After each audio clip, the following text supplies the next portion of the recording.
চল আগে। নমস্কার বন্ধুরা, তোমরা সবাই কেমন আছো? আশা করি সবাই খুব ভালো আছো এবং আমিও খুব ভালো আছি। আজকের আমার নতুন ভিডিওতে সবাইকে স্বাগত জানিয়ে আজকের ভিডিওটি আমি শুরু করছি।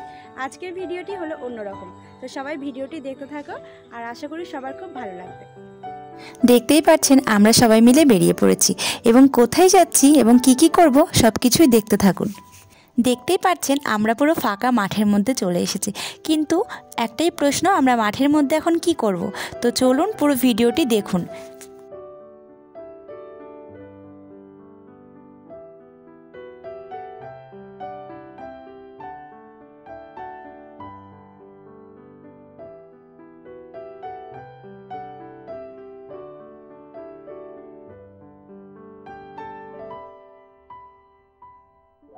আর এই যে এই সময়টা আমার খুব ভালো লাগে শীতকালে, বিশেষ করে শীতকালটাই খুবই ভালো লাগে, কেননা এই দুই পাশ দিয়ে গাঁদা ফুল চাষ করা হয় আর এত সুন্দর লাগে দেখতে, তো কি বলবো।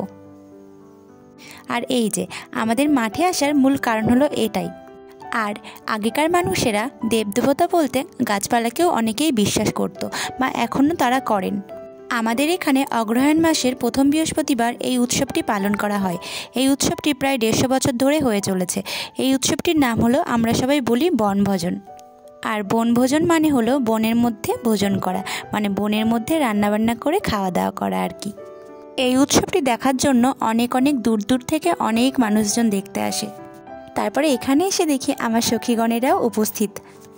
সবার সাথে অনেক দিন পর দেখা, তাই মনের কথা অনেক শেয়ার করলাম সেই দিন আমরা সবাই মিলে। তারপর দুই বান্ধবী মিলে আমরা ঠাকুরকে প্রণাম করতে গেলাম এবং মনের যা যা ইচ্ছা ছিল বললাম আমরা দুজন মিলে। চৈতি, অনেক দিন পর দেখা, বলো কেমন লাগছে?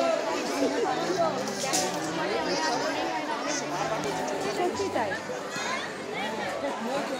এখানে তো পুরো ফাঁকা মাঠ, তাই চারপাশটাও কেমন অন্ধকার হয়ে আসে, তাই আমরা আর বেশি দেরি না করে বাড়ির দিকে রওনা দিলাম। আর এই রকম গ্রামের দৃশ্য কার কার ভালো লাগে অবশ্যই কিন্তু জানাবেন। আমার তো খুব ভালো লাগে। আজকের ভিডিওটি আমি এখানেই শেষ করলাম। ভিডিওটি কেমন লাগলো অবশ্যই কিন্তু জানাবেন।